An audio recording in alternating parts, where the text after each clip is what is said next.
जम्बूवाली के वध का समाचार पाकर निशाचरराज रावण को बहुत क्रोध आया।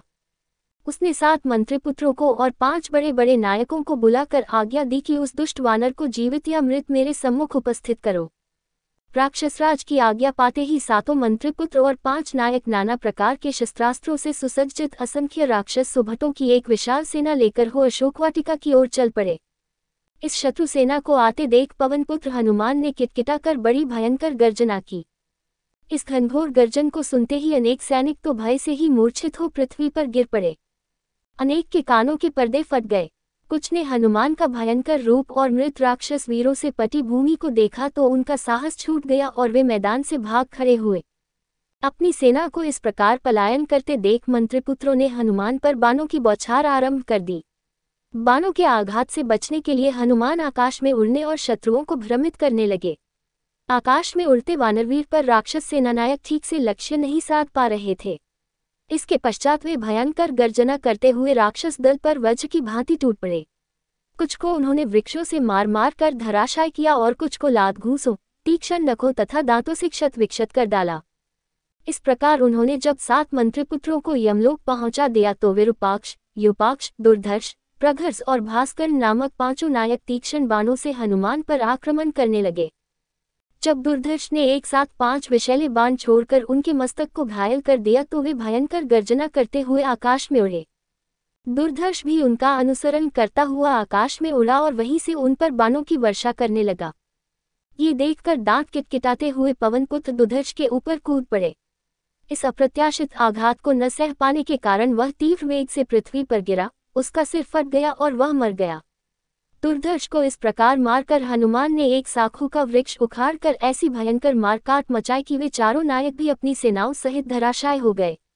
कुछ राक्षस अपने प्राण बचाकर बेतहाशा दौड़ते हुए रावण के दरबार में पहुंच गए और वहां जाकर उसे सब योद्धाओं के मारे जाने का समाचार दिया। जब रावण ने एक अकेले वानर के द्वारा इतने पराक्रमी नायकों तथा विशाल सेना के विनाश का समाचार सुना तो उसे बड़ा आश्चर्य और क्रोध हुआ। उसने अपने वीर पुत्र अक्षय कुमार को एक विशाल सेना के साथ अशोकवाटिका में भेजा। अक्षय कुमार ने हनुमान को दूर से देखते ही उन पर आक्रमण कर दिया। अवसर पाकर जब अंजनी पुत्र ने उसके समस्त अस्त्र शस्त्रों को छीनकर तोड़ डाला तो अक्षय कुमार उनसे मल्लयुद्ध करने के लिए भिड़ गया, परंतु वह हनुमान से पार न पा सका। हनुमान ने उसे पृथ्वी पर से इस प्रकार उठा लिया जिस प्रकार गरुड़ सर्प को उठा लेता है। फिर दोनों हाथों से बल लगाकर मसल डाला जिससे उसकी हड्डियां पसलियां टूट गईं और वह चीत्कार करता हुआ यमलोक चला गया।